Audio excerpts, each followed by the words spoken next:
Welcome to Beyond Sunday, the King of Kings podcast, where we dive a little bit into our message series and find out what we're taking beyond Sunday.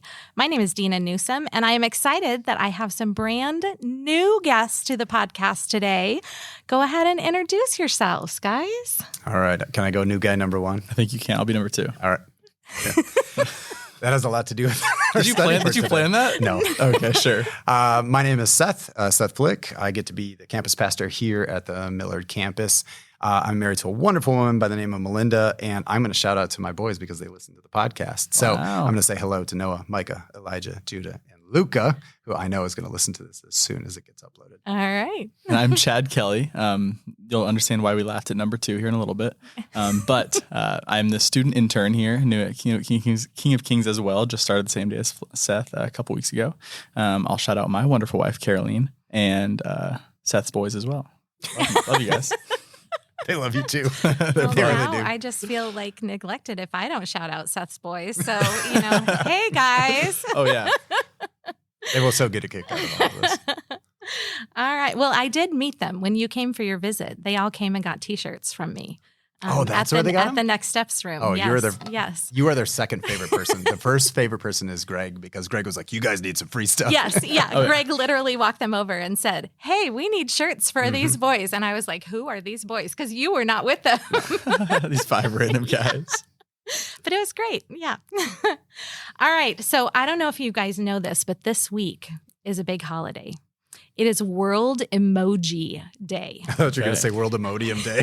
I was going to say, wow, that's perfect. Dude, you're great at the number two connections. So World Emoji Day. So my question for you to start today is, what emoji do you use most often? And what emoji do you hate when people use? Whoever wants to go first. See what's on All right, I can go with the one that check his phone to see which ones he uses. The one that I like the least is the two hands that are like trying to. Most people use them for praise hands, but I'm pretty sure they're supposed to be like high fives. Like And like I do high fives at the gym, and I do high fives outside, but I don't think it's applied right now. Yeah. Do you have one that you just don't like? That's probably it. Yeah. Just because it's misapplied. That's it. Favorite one, though, is like the crying emoji face, because I send a lot of reels to the kids and to Melinda with that in there, like as in like, it's funny, right? Please affirm my sense of humor. The laughing, crying one? Yeah. Mm-hmm. All right. I got it. Yeah, I think I got to match that for my favorite one. The laughing, crying is the top on my list of most used. And my least favorite, I'm going to have to go, I don't have a least favorite. All emojis have a place here in this. There's this really good movie you should watch. It's called The Emoji Movie. Uh-huh. Yeah. You'd love it. Oh yeah, but I was looking through and I couldn't see a single emoji that I do not that you like. Didn't like. So yeah. My favorite emoji is the facepalm emoji. I am a big fan. I use that a lot too. I use that very often. My second favorite, because I use it often with my facepalm, is the shrugging emoji. IDK. Just like that. Yep. Did you use it with like the slashes and the dash before you could do the actual emoji? No, I didn't. I was not that cool then. Okay. Yeah. Well, you can be cool now and not use the actual emoji and then do that instead. My least favorite emoji, this is the case before we even started the conversation today, is the poop emoji. Only because I have a son, and when he got his first phone-ish device when he was about 10, and so poop was really funny, and so we would get the poop emojis all the time. I don't love the poop emoji, but moving on from this is a wonderful segue. Yeah. Actually, how many times can we talk about poop in one day? Speaking of poop, oh yeah, we had our week 3 message of, hey, don't skip this, our message series that we're doing right now. And Pastor Greg Griffith kind of took us into Judges for this Bible event. And it is in Judges 3, if you wanted to kind of look up and check up on your own. But I don't know, I forget now who won the rock, paper, scissors. Seth and Chad were doing rock, paper, scissors. I won the rock, paper, scissors. Chad won. So Chad's going to give us like a little, 10-second kind of overview. Oh, 10 seconds? Well, 30, 60, whatever you need. Like a little overview of this Bible event, because it may not be one that you're familiar with. So before we jump into the actual details of the story, the grander picture of the Judges is Israel messes up. They do something that's evil in the sight of the Lord, and then they realize they messed up. Something bad happens. They're overrun by a country, a king, someone in particular, and they cry out to the Lord, say, hey, we need help. And it's a cycle of sin, cycle of judges. They mess up, they need God, and then he sends a judge. And a judge can be simply defined as someone who God sends to save his people. This judge then goes and does exactly that. Save God's people. They're good. They're back up to the top of the cycle. Next chapter, boom, did something evil on the side of the Lord, back to the cycle, over and over and over again. And this story is my personal favorite book in the Bible, or not book in the Bible, story in the Bible, because I'm left-handed. In this story, we have Ehud.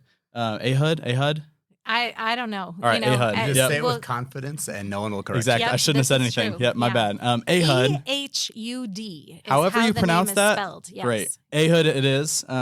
He is God's judge who's chosen for this story to release them from the Ammonites, and especially from King Eglon, correct? Is it Eglon or Eglon? Should have just been confident again. But whatever it is, Eglon's good. Eglon. Awesome. Let's go with it. Eglon, and we'll talk about this in a little bit, but he is a fat king. Probably a big fat guy. I don't want to get into too many details, but he's heavy. He's a hunky guy.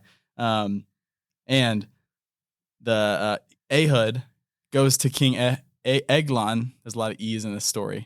Eglon's house, the palace or whatever, and says, which it goes through security. But the thing is with Ehud, he's unique because he's left-handed. That's why this is my favorite story in the Bible, because I'm left-handed. And in the Bible times, they would check the left side for swords because everybody is right-handed. Not many people were left-handed. So they wouldn't check the right side where Ehud would have kept his sword. So he gets through security without being caught. The sword is in his cloak. He gets through metal detectors then. Yep, gets through TSA scot-free, and goes up to King Eglon and says, hey, I have a secret for you. And so King Eglon says, let's do it. Follow me into my chambers and you can tell me this secret. Sends all of his servants out, locks the door. He stands up, he says, I have a message from God for you. King Eglon stands up in excitement, and bang, Ehud stabs him in the belly, and his fat goes around the sword so much, and it cuts his bowels. So number 2, poop goes everywhere, and King Eglon dies. And the servants, then Ehud climbs out the bathroom window and escapes. And the servants just think King Eglon's going to the bathroom for a long time, until it's an uncomfortable amount of time. They go and check on him. And Pastor Greg made the joke that, when your spouse is in the bathroom and you're like, are you okay? Like, is everything good in there? That was the feeling that was happening for these servants. And then they go in and check on King Eglon, and he's dead. But this allowed the Israelites to be rid of their captor and be saved through Ehud, the judge, the savior for the Israelites. And they had everything was 80 years. 80 years apiece. 80 years apiece after that. So that's the story. And then we're not going to get into it, but chapter 4, the first verse is, after Ehud's death, the Israelites again did evil in the sight of the Lord. Shocker. There's an old meme that I used to love that would say, God said, don't do the things. People said, yeah, we won't do the things. Then they did the things. Right. Yep. And it just fitting. repeat. Over and over. Yep. We are sinful human beings. Well, that was longer than 10 seconds, but that's the overview of the Ehud story. Yeah, this is hey, don't skip this Bible event for this week. So now, hearing the message, what are you guys taking beyond Sunday? What was your first takeaway or something that really stuck with you from this message? All right, I'll give you a break because you just got through all of this. And you did it right. So it's Ehud. Okay. I actually looked it up. Is it really? Yep. Okay, I've said Ehud my entire life, so Ehud is transformational for me. Yes. So to say Ray is what that's called. And then it's Eglon, like a dozen eggs. Like eggs. It's like a short E sound. Okay, got it. So that's a Segol for those keeping track at home for the Hebrew scholars. All right, so here's what I took away from this. And Chad and I were actually talking about this earlier. So you have this awesome contrasting story where you see what a king of men actually will bring for his people. And so in this, you see this king who we'll just be really nice and call him rotund or Rubenesque or something else that's really kind. Oh, yeah. But he was fat. That's what it says here in the translation of scriptures we're reading. So how does a king get fat? How do you think a king gets fat? I mean, lots of food, lots of not exercising. Yeah. So is this the guy that's going to be leading everybody out in battle? Nope. Is this the guy who's going to be thinking about his people? You know, like we have this mantra in our culture of leaders eat last. And that's all about how you should serve your people before you serve yourself. And this is what a king looks like when it's a king of men. And so he's become fat. He's no longer out in the front lines. He's no longer leading his people, but he is getting all the rewards for being a leader. And so what happens? Well, this guy takes advantage of his people and lords over them, the power and the authority. And what does he get for that? Like a John Wick style assassination where something sharp goes into this man's abdomen and what comes out are the fruits of his labor. I mean, that is kind of a metaphorical way to understand it. Like realistically, the poop came out, but metaphorically, that's what you get. Right. But now you contrast this to Jesus, because we're thinking about this beyond Sunday. And you have the King of Kings and a Lord of Lords, one who does not like try to lord it over his people. In fact, taking on the name of king only happens like while he's on the cross. And it's something that's given to him. And it's a totally different kingship because he's here to lead his people, to be out front, to not have a home, to not eat, but provide provision for the 5,000 when they're hungry or the 4,000 when they're hungry. And yet, even though the violence is the same, the outcome is completely different. So he gets pierced through his abdomen, but what comes out is blood and water, showing us what he gave for us. So his kingship is very different. And now because his kingship is different, we want to follow him in a different way. We don't follow like an Eglon type leader because we're going to get something out of it. We'll be elevated and we can abuse people then.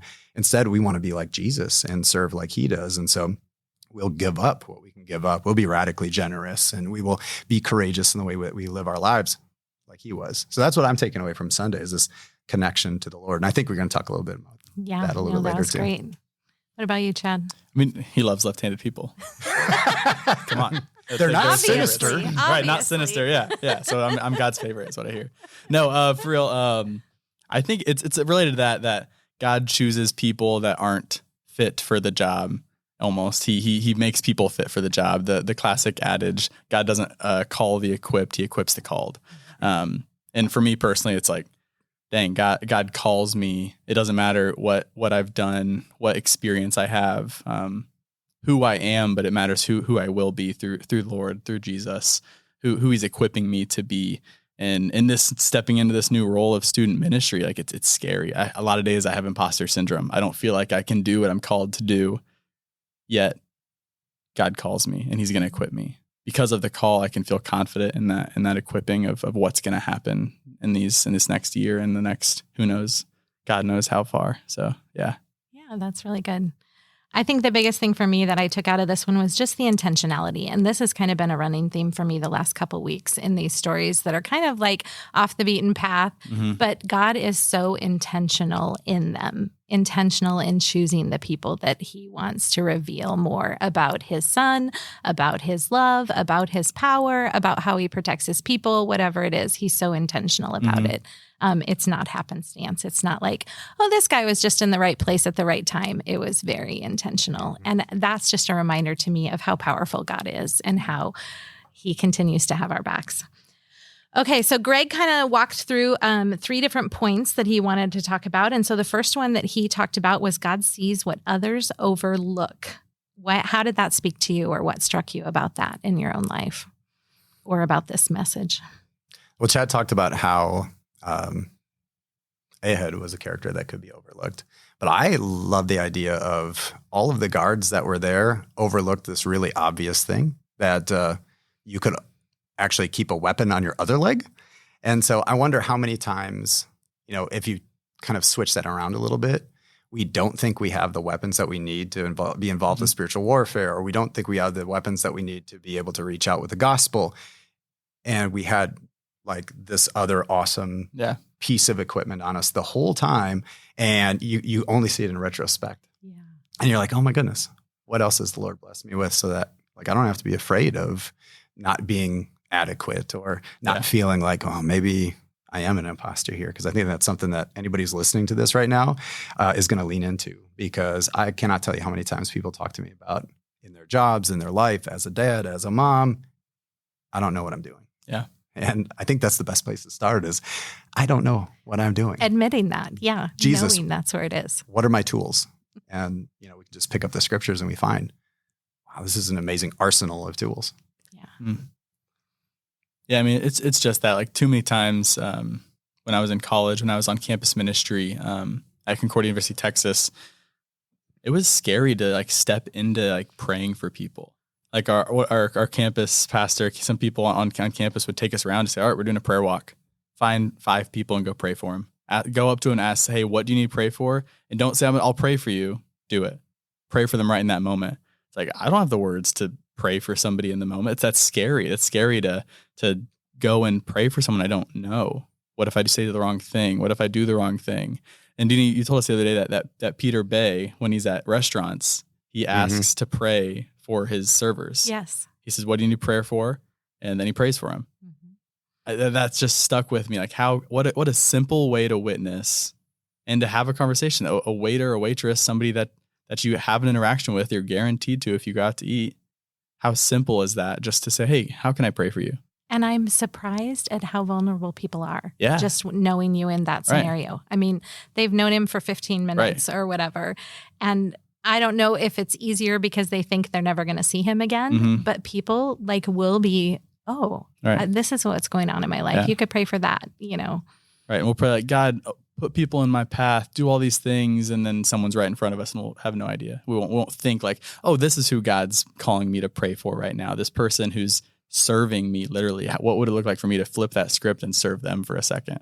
It's interesting. You talked about Peter. And so for those who are listening that may not know, Peter is campus director at our Northwest campus. I had lunch with him yesterday and he started talking to the person that was helping us out at the restaurant. He got his name. And then within 5 minutes, they were scrolling through his socials. And this guy was telling them all about this clothing business he has and where his inspirations came from and talked about movies. Yeah. So to that point of just listening to somebody who probably feels like they're kind of being objectified or used as a tool and, not even seen, God put them right in their path.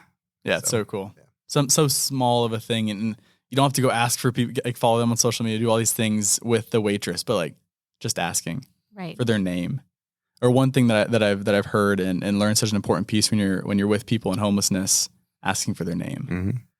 Mm-hmm. We can do just the facelift of here's some money, here's something on when you're driving past. What would it look like to say hey, what's your name and who are you? Take 2 minutes out of your day to make that time to just see where God's working, see where he's moving, and just be intentional with people. Do something that didn't seem like a spiritual moment, but that God could use that to turn into a spiritual moment. But just go ahead. Go ahead. No, I was going to say, be really careful because if their next line to you is, I have a secret message for you from God, it starts standing up. You might want to protect your abdomen because apparently that's what happens here. I was going to say, you take the time to do that and you make someone feel known and not overlooked. We're talking about how God sees what others overlook. Servers often feel overlooked. People don't treat them like a person. Yeah. You know what I mean? They're just there to deliver my food and take my order. Right. Homeless people, or people that are standing on the side of the road, they feel overlooked. People don't recognize them. A lot of people won't even make eye contact, and so just making them feel like a human, that they are known and they are valued. You can't solve all their problems, but can you pray for them? Right. Can you at least see them? Yes. Right. Yeah. Okay. I really liked how God chose Ehud because of the difference. Again, it's that intentionality for me, which, like I said, running theme for this series, but just this was what made him special. This was what made him equipped to do this job. Because he was left-handed, he knew that this assassination was going to be able to be executed, in a way that was not going to draw a bunch of attention to him or get him killed. That was just the because he was different. And I really enjoyed when Greg was talking about all the ways that left-handed people were, forced to be right-handed or, to tie their arm behind their back. Yeah. And I can imagine it's probably even worse in Bible times. You know what I mean? Like that it was just more out there. Okay, so Pastor Greg then moved on to his second point, which was God's strategy is often surprising. What spoke to you about this piece of things? Just that God's strategy is often surprising. Go ahead. I feel like I'm surprised by God all the time. Right. Oh, yeah. So this to me, like it was not a surprise that God's strategy is surprising. But in the case of some of these Bible events, like then I understand more about, okay, to the people at this time, this is really surprising. Yeah. Like that was what stuck to me. Mm-hmm. I mean, every time I make a plan for my life, it ends up being very different. You can see God working in all those differences of what I expected. And if we look to Jesus in the New Testament, it's like, man, people thought he was going to be this grand, glorious king who had all the power, all the glory. Yet it was different. It was a different sort of power. It was a power of relationships and a power to bring people together and love people, not to go to the kings, all the people that had so much power and influence them, but influencing the ones that we wouldn't expect, the tax collectors, the prostitutes, the people that nobody else would touch, but that Jesus would use them and use those interactions, use the things that we didn't expect for God to use for his power and for his glory. I was thinking about something very similar, and that is how he uses the most surprising things, but nothing's ever a surprise to him. So like there's so much intentionality that we've already talked about already, and like how he even coordinated the birth of Ehud to be someone who is left-handed. Right. And that could have been surprising to everybody else. And it could have been surprising for us to read, but it wasn't a surprise to him. So what other things does he have in front of us? So this isn't just this thing that seems like it could be a bad thing, and then you see something good come of it. You can also see it in terms of like, when in life do you think that the Lord can work in something that's really bad to provide joy? Not because of the bad thing, but despite the bad thing, he's still bringing it. And I think that just shows the presence and the impact of his ministry. It's not like at all times you are expected in bad situations to just be like pouting and mournful. But how often as a pastor, I've seen people in deep mourning also have these beautiful moments of joy and laughter that allows them to live. And if they were just to stay in that like morose state, I have no idea how they would make the next step or eat their next meal. But because the Lord gave them some life, because a little kid, like came into their life and gave them a hug, and that made the difference for the day. I think it's huge to acknowledge, yes, he can do surprising things, but he can also do surprising things when you don't expect it for your benefit, for joy and peace, despite chaos and everything else. Yeah, that's really good. Yeah. So Pastor Greg made his third point as being God delivers through the unexpected. So that's kind of like surprising, but not exactly the same. God delivers through the unexpected. How did that speak to you, or what did that make you think of? I mean, like what you just said, Seth, it's I think death is one of those things that God tends to deliver in, always delivers in, but we never expect it. Because it's in this worldly life, it's this one thing that's still nagging on us that is inevitable for each and every one of us until Jesus comes back for the second return. And it's hard. Like whenever there's a death or something, it's just like there's a loss. There's a mourning, and there's something that is then missing. Yet, like you said, there's many, many times that I've seen people in mourning, in death, that have just had a joy and something about them that makes no sense. Mm-hmm. That makes no sense to you, to anybody else, even to themselves sometimes. Well, connecting death and unexpected, how many of Jesus's followers expected him to die? Now, keep in mind, this is after he told them 3 times. Yeah. Like, this is going to happen, everybody. I'm going to be handed over into the hands of sinful men. I will be beaten. I will be, and I will die. And on the 3rd day, I will rise. And they didn't expect either one of those things to happen. Like, yeah, whatever, Jesus. Yeah. Cool story, bro. Where's my bread? Yeah. But they don't expect him to die. In fact, even some of the people that were at the foot of the cross are like, well, have him call Elijah. Maybe he'll come. Like it was kind of ironic that they said it that way. But his followers didn't believe he was going to die. And so that's why they're all sad and such when they're in the upper room. And then the other sad part of that is it's been 3 days. Like, they should have been expecting, like, oh, he died. He said he's going to be back on day 3. It's day 3. We're up in this upper room, not for fear of the people that are pursuing us. And that's what the scripture says. No, they're up there. They should be up there waiting for him to return, but they don't. And it is to their startlement that he actually I don't even know how he does that with his body because he's raised in bodily form, Right. but somehow he Star Treks right into the upper room. The atoms aligned. Come on. Yeah, I don't know how he did that. But that being said, death was unexpected, but then even more so, his resurrection was unexpected. Yeah. So you really take a look at okay, well, they got it wrong sometimes, and they were as close as humanly possible to walking with Jesus in ministry. And maybe that gives us a little bit of margin as well as his disciples, that we're not going to get it right all the time. But there are some things we should get right, and that is he did die for our sins, and we can expect that he's going to connect us to his resurrection. And that's why I love Baptism Sundays coming up here at King of Kings, and how many people have been met in unexpected ways over the last few months through so many different ministries, now are going to be connected to the unexpected new life that they never thought they'd have access to. Yeah. So praise Jesus for that. Mm-hmm. Well, it reminds me too many times in my life, God's done a miraculous thing, and it's wow, I can only look back and know that was from God. And in the moment, though, I was God's not going to fix this. This is going to be horrible. Whatever this happened in my life, it's unfixable. Or something happened in my life and I don't think God's going to do anything about it. And then bang, he does it again. And the next time comes up where something could happen, or I do something wrong, or something goes not to exactly my plan. And I'm all right, God's not going to do anything. I'm just going to be here. And then bang, he does it again. Mm-hmm. It's over and over and over. And God works through that unexpected moment, the time that you had no faith that he was going to do anything, yet God still works. Those promises that he makes to us, the promise that he gave the disciples that he's going to come back, they didn't believe him. They didn't understand what it meant. And he came back. And I mean, I can imagine every day we all go through moments where we don't believe God's going to do anything special.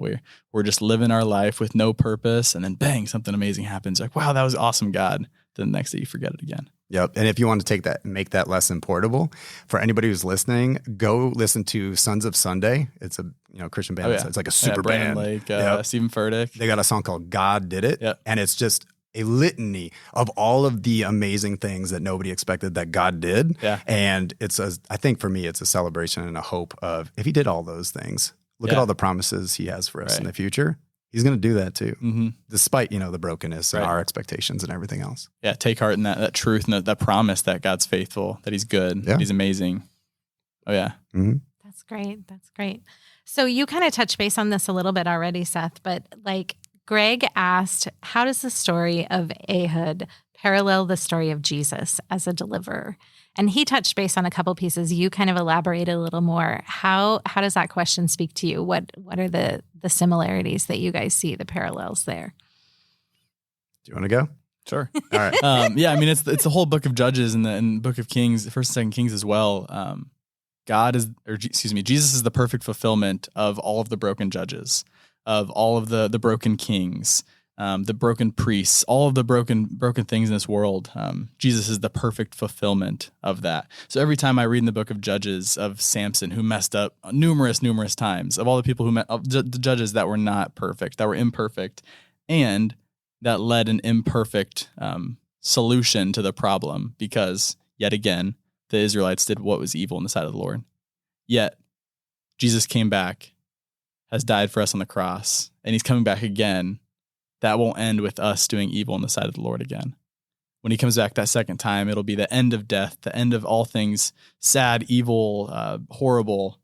And it's the perfect fulfillment of these broken judges, because those were temporary fixes for a very deeply rooted issue in all of our lives. And Jesus is that is that eternal fix for the issue of sin, death, and the devil.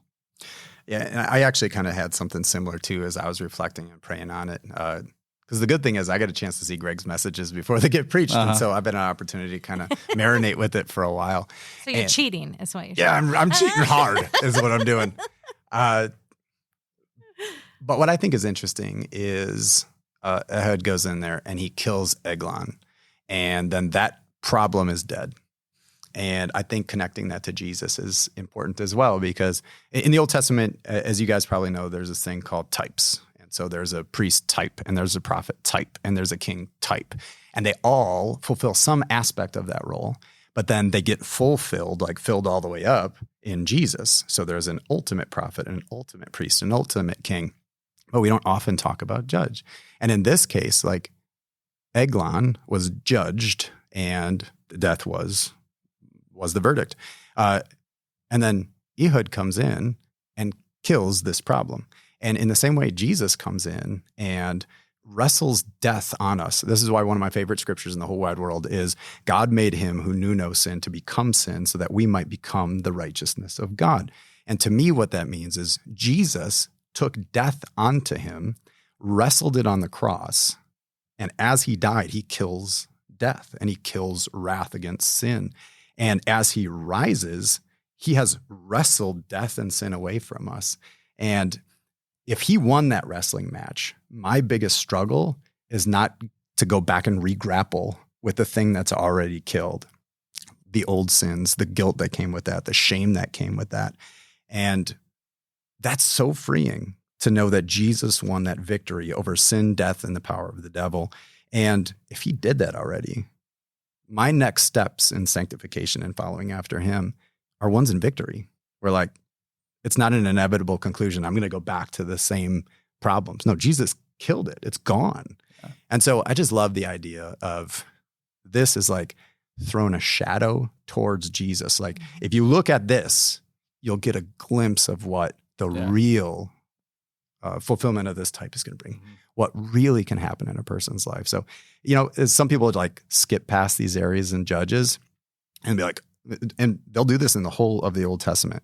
They'll just go right to Jesus. They don't realize how ultimately practical a teaching like this is. And that's actually what I appreciated about Greg's message is that it wasn't this like history lesson about Old Testament Israel. It was, this is how this applied to them. And now that we see this really well, now you know how it applies to us. How much more valuable are you as a servant in the kingdom because of it? So that kind of teaching, I love it. It's deep and it's focused on Jesus. And I just felt like it was a blessing to the whole congregation to hear things like that. Yeah, well, and we people often forget like the Old Testament is the book for the Jewish faith, and that Jesus is not, yes, at the start of a new church, but he's the fulfillment of the Israelite people. He's the fulfillment of the Jewish faith. Christianity is the next step of the Jewish faith for God's eyes, for his vision for this faith. And people can separate those like, oh, I'm just a New Testament person. I don't touch into the Old Testament much. But like you said, it has much depth. It has so much meaning because it's the precursor to Jesus. It's the Old Testament where it has the Old Covenant, has all these things with so much historical richness and value that Jesus not only changes but fulfills. That he fulfills the promises set in the Old Testament. And that's why he taught from the Old Testament. Oh, exactly. Right? Yeah. He's 12 years old. Can you imagine if our Kidman kids stepped up and they're like, I will now recount to you the book of Isaiah. Right. That's awesome. You keep doing that, buddy. Yeah. All right. So as we wrap up today, what are your final takeaways from this message? I'm going to have to come up with a really good poop story. Okay. Because the other teaching team pastors had the opportunity and I don't know if I can pass it up. Oh, yeah. Yeah. I don't know how I'm going to do it, but You've got some time. I do. September. If you ever hear just a random poop story from Seth, you'll know why. I'm testing. I'm floating the idea. You're floating what? You like it? There we go. Yeah. I'm glad that we're back to this point of kindergarten humor again. Oh, yeah. Like we got real deep with typology. We got to go full circle. Dude, I'm working with middle schoolers. This is my whole jam. Yeah. Poop humor is half of it. Oh, it's right? awesome. Yeah. I mean, I think for me, it's just like that. It's simple, but God uses unexpected people. He uses unexpected things, and that's how he fulfills his dream for us, his love for us. Yeah. What are you guys dealing with in your life that has that you think has no meaning or isn't going to affect your life beyond just a hard day? But what would that look like to say, God, how are we going to use this horrible moment for your beauty, for your fulfillment, for your grace in my life, to teach me something, to show me something new, and to transform me into who you want me to be? I love that, the way that you put that, because that shows that like it's not to try to call that bad thing a good thing. Yeah. It's trying to say that Jesus is present and make some beautiful things despite some chaos and some nasty things. Yeah. And that's so much better than like kind of that false view of what Christianity sometimes pushes. And that is, well, you know, your child got hurt and here's why. You know, it's a really good thing. Yeah. No, it was terrible. And I think that causes people not to be able to actually grieve. And it also puts this like real fake view of what Christianity is. No, if something is grieving worthy, then you should grieve. It was a gift that God had given to you and somehow it got broken or busted or gone now. But what's beautiful about the way that you're describing that is, but Jesus is still there. Right. And how amazing is it that we serve a God that is powerful enough to make those horrible, broken things into something beautiful, to turn these graves into gardens. The Brandon Lake song, Graves into Gardens, just is like incredible with that. The graves into gardens, the bones into armies, all these different things that he can turn these horribly broken things into something beautiful. Is that Brandon Lake or is that Elevation Worship? I mean, he sings it. I've heard him sing it before. I'm not sure, actually. I'm sure Elevation wrote it, but it's a great song. Oh, it's amazing. I think every church has, since it came out, sings that on Easter. Yeah. Oh, yeah, for sure. That's kind of fitting. I really liked the idea of how God can use each of us, which is, God, you know, a lot of us feel unworthy or we feel broken or we feel less than. But God can use any of us. And I like the quote from Ben Franklin that Greg used, and it was, hide not your talents. They were made for use. What's a sundial in the shade? And I really liked that, you know, about it doesn't, you may not think it's something special. I'm sure Ahud didn't think his left-handedness was something special at first when he was being shunned or having his hand tied down potentially or something like that. But it was special in the grand purpose of what God was going to do with it. Yeah. Well, and if you haven't taken time to figure out who you are and what you are, you got to know if you're a sundial or not. If you try and tell the time, if you're not a sundial, you're not going to do much good. If you're you might be an Apple Watch. Right. If you're an Apple Watch and you try and stand in the sun, you're just no one's going to be able to see you. Right. It doesn't work the same. You have to know that purpose. Right. Yeah. And but doesn't King of Kings have a spiritual giftings test? We do have a spiritual gifting test. You can find it on the website. Perfect. Or in the app. Yeah, that's a great thing. And the other thing that we have talking about purpose coming up is we're starting a new thing here at King of Kings called Pizza with Purpose. And our first one takes place at the Millard and Northwest campuses. It's coming to Fremont soon, but at Millard and Northwest, it'll be on August 10th from 12:30 to 2. You can register online. Check that out in the app or on our website too. Yeah. Find out more information. And if anybody's listening that has a heart for students, email me at chad@kingofkings.org. We'd love to see you guys jump in with students. If your spiritual gifting is poop jokes. Email me immediately. I need you guys on my team. Yes.